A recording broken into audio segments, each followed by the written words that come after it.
বিসমিল্লাহির রহমানির রহিম। আজকে শুক্রবার। আমরা মুসলমান ধর্মপ্রাণ যারা আছি আমরা লাগে সাপ্তাহিক ঈদের দিন জুম্মার নামাজ আদায় করিয়া আমরা একটা বিয়াত আসলাম এতিমগঞ্জ আল আমিন কমিউনিটি সেন্টারও। আমরা জাতীয়তাবাদী পরিবারের বড় ভাই ওসমান গনি ভাই, সাপ্লাইর শাহেদ ভাই, দেওয়ান জাকির ভাই সহ নজমুল আসলা, রাজন রাজা আসলা, আরও অনেক আসলা। আমরা সবার লোকে দেখা করছি।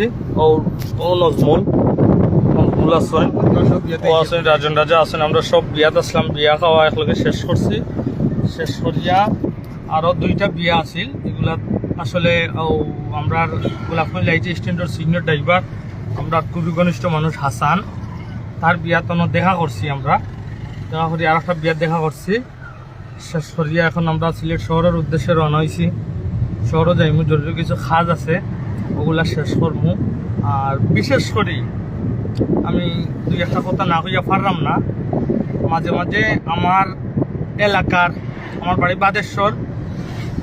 বাদেশ্বর পশ্চিমবাগ গ্রামও, আমার এলাকার আওয়ামী লীগের রাজনীতির যারা সম্পৃক্ত আছে কিছু চুনাপুটি মাঝে মধ্যে সেই আইয়া বিভিন্ন হুঙ্কার দিতে চাই, ইয়ে করতে চাই।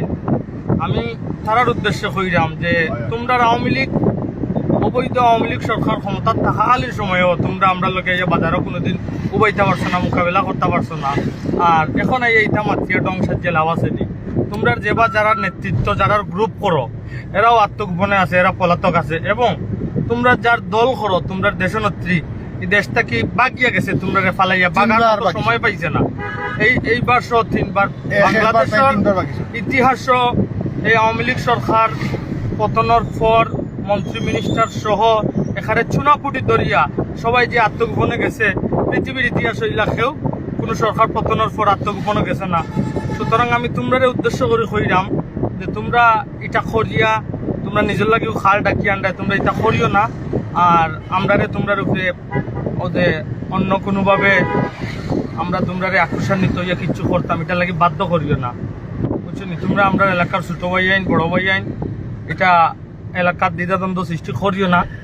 করলে তোমরা লাগিও খাল হইয়া দাঁড়াইব, বুঝছো নি? তা হয়েছে। আর আমার বিশেষ করে আমার জাতীয়তাবাদী পরিবারের সবাই বালা তাপমা, আমরা লাগি দোয়া করবা আগামীতে যাতে আন্দোলন, মিছিল, মিটিং, সংগ্রাম সবগুলো আমরা একত্রে করতে পারি, সবাই মিলেমিশে থাকতে পারি।